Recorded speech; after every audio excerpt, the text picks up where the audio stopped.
Welcome to Conversion Bible, the deep dive that helps you understand what truly drives sales on your Shopify store. Powered by Growth Suite. Growth Suite helps you to run smart discount campaigns on your store. Test it for free on your Shopify store.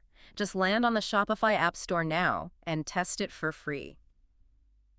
Okay, so we love digging into stuff that really helps you move the needle. Absolutely. And you've sent in a really fascinating piece from the Conversion Bible this time. Yeah. It's all about nailing your Shopify homepage design Uh-huh. and really making that powerful first impression count. I mean, the homepage is that digital storefront. It is. Right. It's the first thing people see. Yeah, it's that virtual welcome mat. It is. So we're going to unpack the key strategies from this guide and really give you the actionable knowledge to transform your homepage into a conversion powerhouse. Okay. So let's kick things off by setting the stage. Why is this first impression so vital? Well, Yeah. think about it. In the real world, you walk into a store Yeah. and you get a feel for it right away.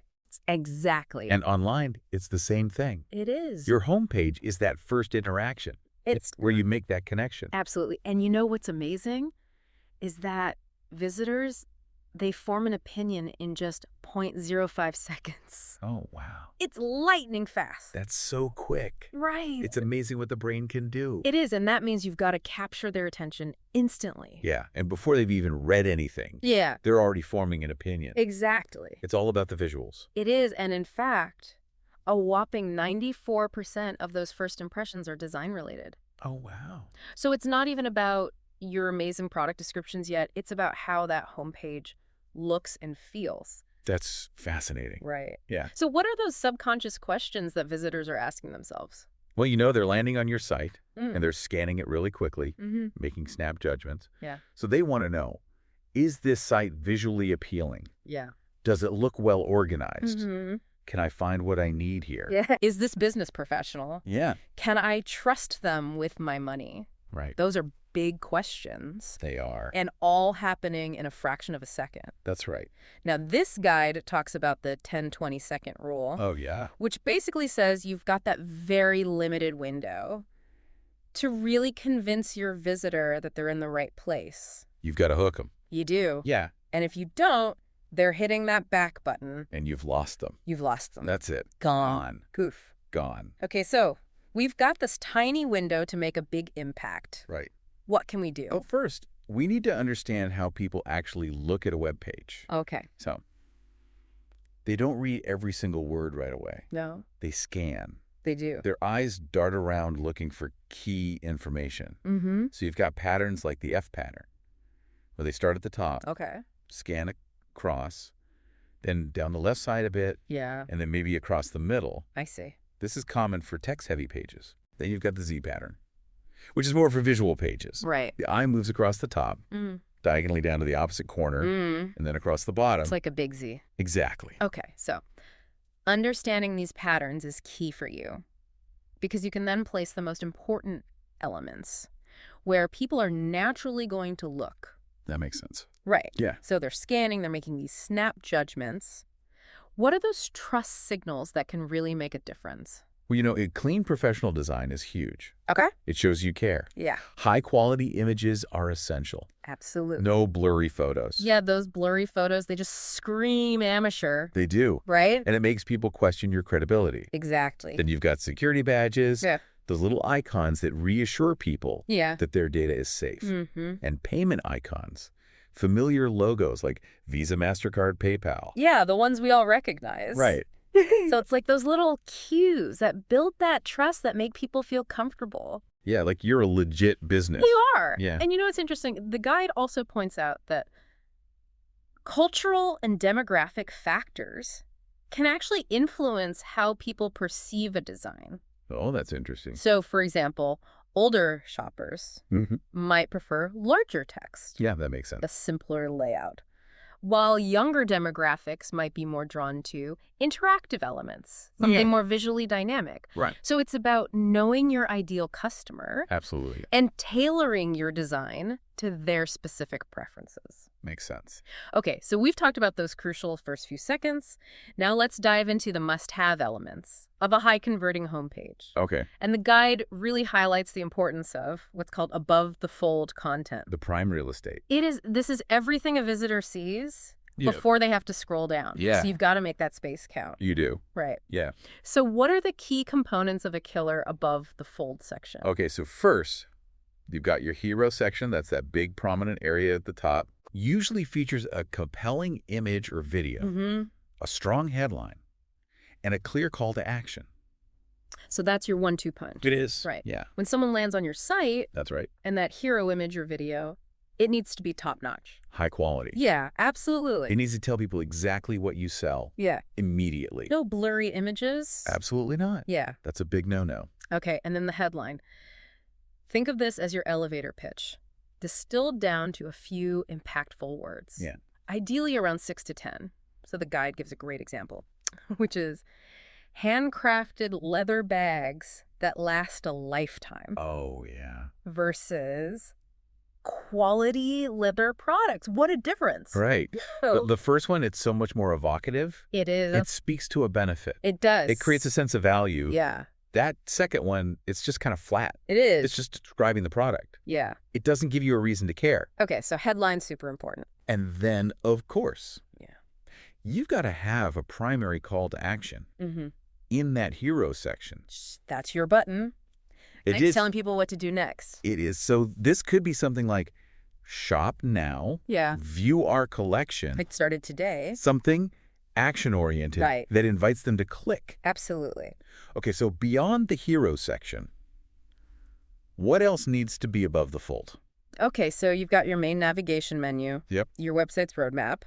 It needs to be clear, intuitive, easy to understand. Yeah, you want people to find what they're looking for. That's right. And then a search bar is essential too, Yeah. especially for those customers who know exactly what they want. Right. They don't want to browse, they want to search. Absolutely. Plus, you need to showcase your unique value proposition. What makes you stand out from the competition? Yeah, why should people buy from you Yeah. and not someone else? So all of these elements above the fold, Mm-hmm. they work together to quickly orient your visitor. And answer those subconscious questions we talked about earlier. That's right. So if any of these pieces are missing or unclear, you risk losing that precious attention. And they bounce. They bounce. Yeah.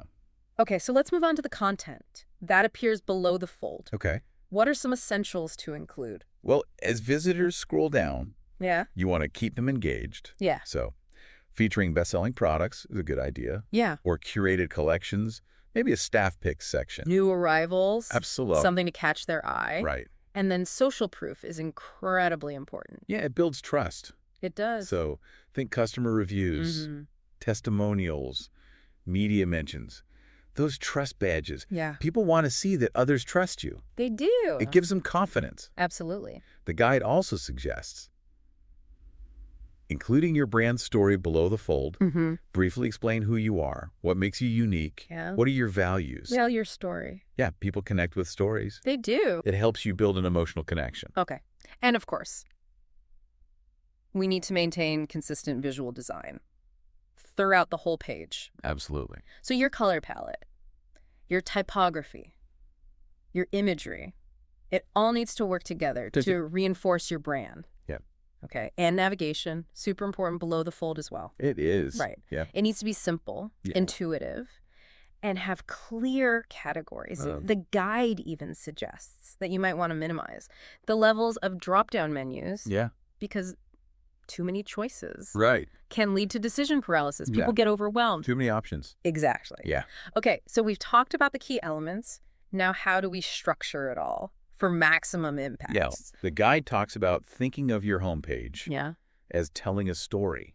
Oh, interesting. Yeah, a story. With a beginning, a middle, and an end. Okay, so how does that work? Well, you're above the fold section. That's your beginning. Yeah. That's where you grab attention. Then as they scroll down, you're moving into the middle of the story. You provide more detail. Yeah. You build desire for your products. Yeah. And then the end.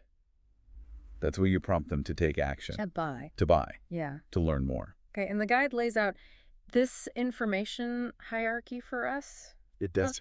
Primary information, like your value proposition, the hero section, The main call to action, that all goes above the fold. Right. Then secondary information like featured products and key benefits, that comes below. That's the middle of the story. Yeah. And then supporting information like social proof and your brand story, that typically goes lower down. Right. And then all the supplementary stuff, like contact info policies, that goes in the footer. Yeah.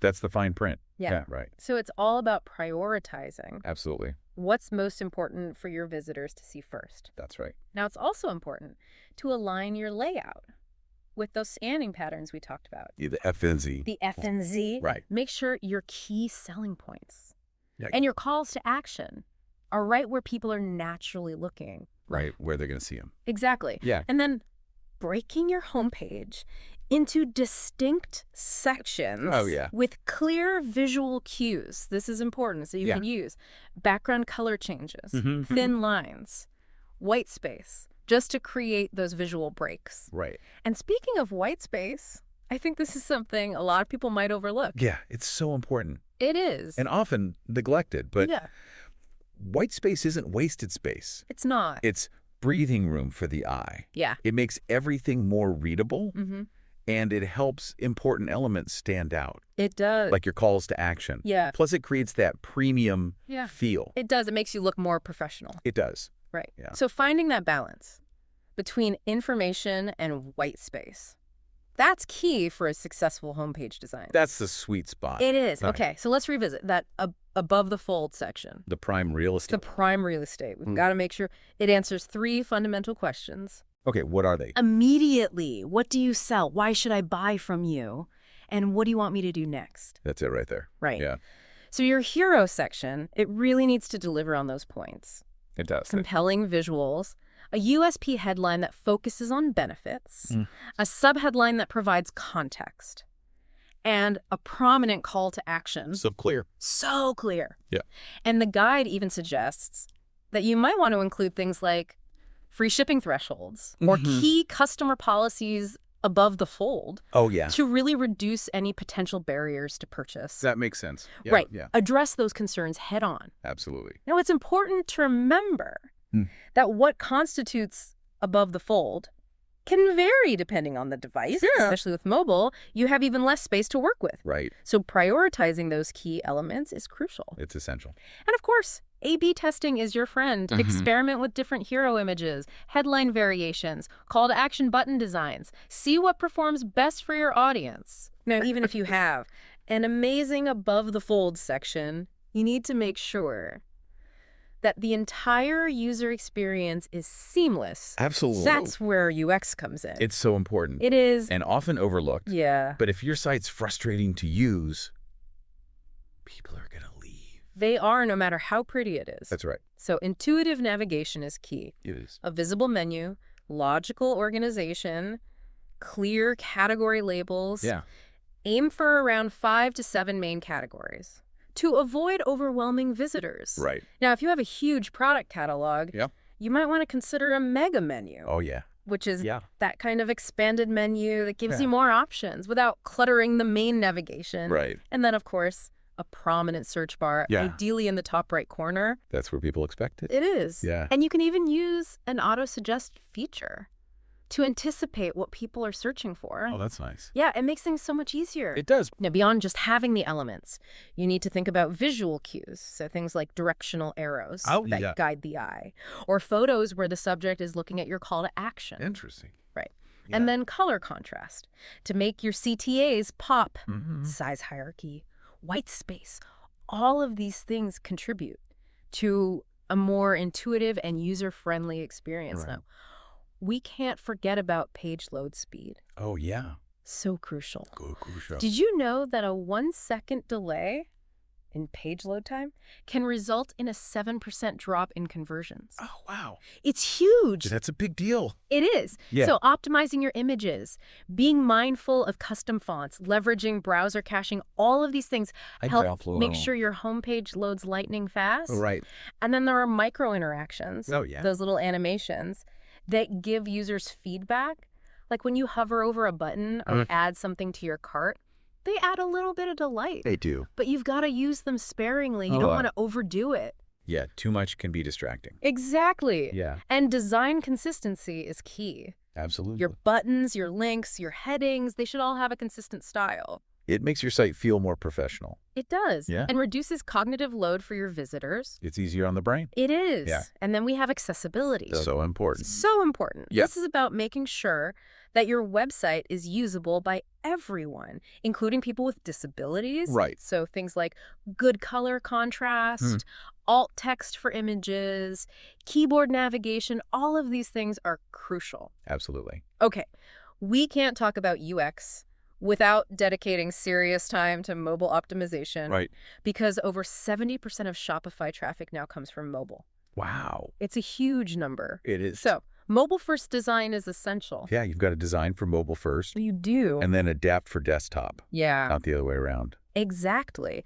Thankfully, most Shopify themes are responsive, meaning they adjust to different screen sizes, but you still need to test your customizations on different devices. Make sure it looks good on everything. Yeah. And touch-friendly design is key for mobile, so Yeah. larger tap targets for buttons, Yeah. adequate spacing between elements, and simplified navigation, Right. often used in that hamburger menu. Yeah. And then you really need to prioritize content on mobile because you have limited space. So much less space. Yeah. So make sure your value proposition Yeah. and your primary call to action Mm-hmm. are visible without scrolling. Right. And pay attention to your typography. Yeah. Larger text sizes. Yeah. Good line height. And avoid those thin or decorative fonts. That can be hard to read on a small screen. Right. The guide mentions mobile-specific features, Mm. like swipeable carousels. Mm. But you've got to use them carefully. Yeah. They can be tricky. Sometimes people don't even notice them. Exactly. Yeah. And the most important thing is to test on actual devices. Oh, not just in a browser simulator. Yeah. Because real-world performance can vary. It can. So test on different phones, different operating systems, different connection speeds. Make sure your mobile experience is top-notch. Right. Okay. We've covered the nuts and bolts of homepage structure and user experience. Now let's talk about the visual side of things. Okay. How do we use design to communicate our brand effectively? Well, visuals are powerful. They are. They can convey your brand's personality Mm. and values even before someone reads any text. Yeah. So you got to think about color psychology. Oh, yeah. So, for example, blue is often associated with trust and stability. Okay. Green evokes nature and health. Mm-hmm. Red can create urgency. Yeah. Black is often seen as luxurious. Mm. Orange can convey energy and affordability. Interesting. You want to choose a color palette. That aligns with your brand's message. Yeah. Usually 2 to 3 primary colors Yeah. and 1 or 2 accent colors. Okay, and then typography. The fonts you choose matter. They do. So serif fonts can feel more traditional. Sans serif fonts tend to be more modern. Mm-hmm. And script fonts can add a touch of elegance, Yeah. but use them sparingly. Right. They can be hard to read. Yeah? And then you need to think about visual hierarchy with your fonts. Yeah. So distinctive headings, readable body text, and maybe an accent font used carefully. Right. Now, high-quality photography, So important. essential. Yeah. Showcase your products in the best light, ideally in context. Lifestyle shots. Exactly. Right? Showing people using your products. It helps them imagine themselves with it. It does. Yeah. And video content can be really engaging. Oh, yeah. So think about short background videos in your hero section, Mm-hmm. product demos, brand story videos. Just make sure you optimize the file sizes. You don't Right. want to slow down your site. Exactly. Okay. Illustrations and graphics can add a lot of personality, They can. especially if you have a playful brand. Yeah. And animation or motion can be used to draw attention. But again, use it sparingly. Don't go overboard. You don't want it to be distracting. Right. So the key is all these visuals should work together to create that cohesive brand experience. Yeah. It should all feel unified. Unified. Yeah. Because inconsistency can make you look unprofessional. And that erodes trust. It does. Like- Okay, so you've got the look and feel dialed in. Yeah. How